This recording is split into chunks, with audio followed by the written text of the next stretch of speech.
painted an entire wall behind my stove into a fake backsplash using enamel paint, and it turned out kind of awesome. Let's go back in time and see what it looked like before. We have this area here behind the stove. Right now I've got this loose tile standing here as a temporary makeshift backsplash to try and stop cooking grease from getting onto the wall. It hasn't really worked. Originally I was sort of considering maybe tiling this area, but there's a couple issues with that. Firstly, it's expensive. Secondly, to make things cohesive, I would have to try and match it to the existing tiles. Color matching to 60-year-old tiles is probably going to be very challenging. Then I thought to maybe get some peel and stick tiles. All I could find here was basically very busy stuff or subway tile, and as pretty as subway tile is, it's also just everywhere, and I'm a bit bored of subway tile, subway tile, subway tile. Then I saw this hack where someone painted on faux tiles as a backsplash. I came up with the idea to paint this entire wall right up to the ceiling in a cream color to match these tiles, and then mark out some strips with painter's tape and paint on some fake grout.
So we are actually ready now to put the roller brush to the wall.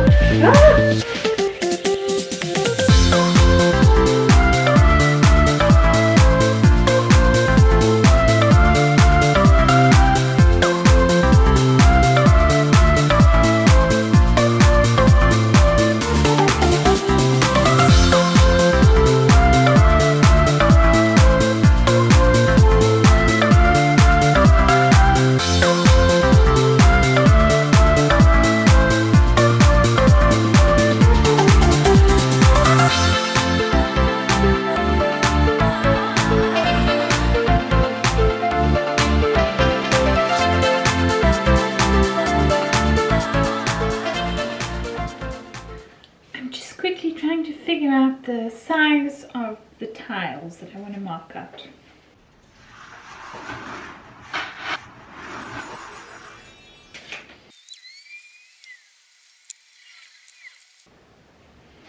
I think I'm going to do the slightly skinnier ones.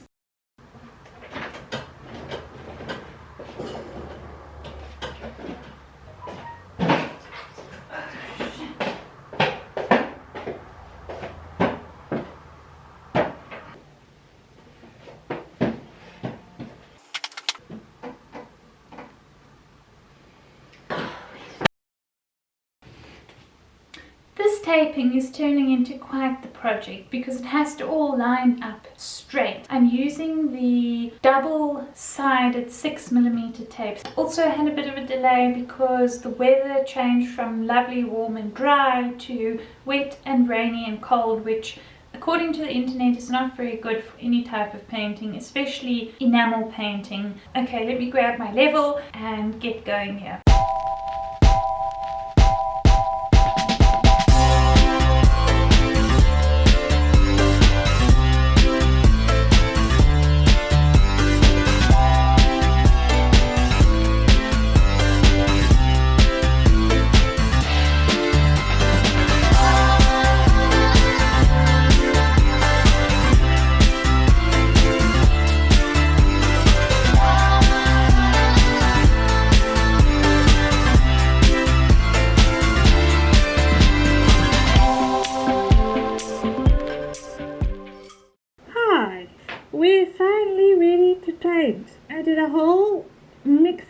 section here, messed up this, which adding like strange paint to it that made it congeal. And finally we've got this color. Here I'll show you on the walls. So we're going for that color.